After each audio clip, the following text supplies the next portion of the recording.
લોધિકા તાલુકાના પીપળિયાપાળ ગામના ગ્રામજનો પ્રાથમિક સુવિધાઓની માંગ સાથે કલેક્ટર કચેરીએ દોડી આવ્યા હતા. ગામમાં આવેલી 5 સોસાયટીઓમાં પાયાની સુવિધાઓનો સદંતર અભાવ હોવાની ગ્રામજનોએ ફરિયાદ કરી છે.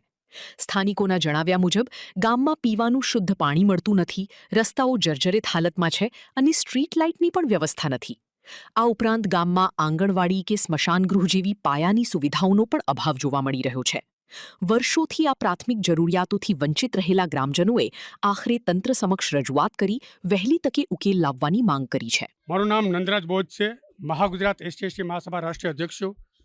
અમારી પીપળાપાળ ગામ છે, એની અંદરમાં 5 સોસાયટી આવેલી છે. એ 5 સોસાયટી ગ્રામ્ય સુખ સુવિધાથી વંચિત છે.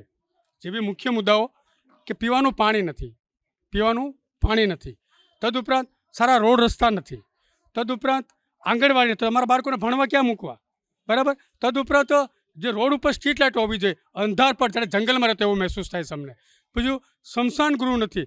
ઘણીવાર અમારા કોઈ પૂર્વજો વડીલો મરી જાય છે અથવા એવું થાય છે, તેની ડેડ બોડી અમારે છે ને 2-3 કલાક રખડાવવી પડે છે. ઘડીક ઓલા કે વાં જાઓ, ઓલા કે વાં જાઓ, અમે પરેશાન થાય છે. તદુપરાંત જે કાયદેસરની ગ્રામ્ય સુખ સુવિધા રાજ્ય સરકાર દ્વારા મળવી જોઈએ અને ભારતીય સંવિધાનમાં ડૉક્ટર બાબા સાહેબ આંબેડકરે જે લખી દીધી એ તમામ સુખ સુવિધા અમને મળતી નથી. આ તમામ સુખ સુવિધાઓ માટે કલેક્ટર સાહેબની મુલાકાત આવ્યા, કલેક્ટર સાથે ડિસ્કસ થઈ અને સાહેબે અમને માત્ર આશ્વાસન આપ્યું. પણ જો આ આશ્વાસન છે કે તાત્કાલિક દરેક કામ અમે કરશું, પણ જો હવે નહીં થાય કામ તો અમે ધરણા આંદોલન કરશું, અહીંયા ઉપવાસમાંથી બેસું, જરૂર પડે તો રાજ્ય લેવલનું ભારતના અથવા ગુજરાતના તમામ ગ્રામની લોકોને બોલાવશું અને રાજકોટમાં મોટું જન આંદોલન કરશું.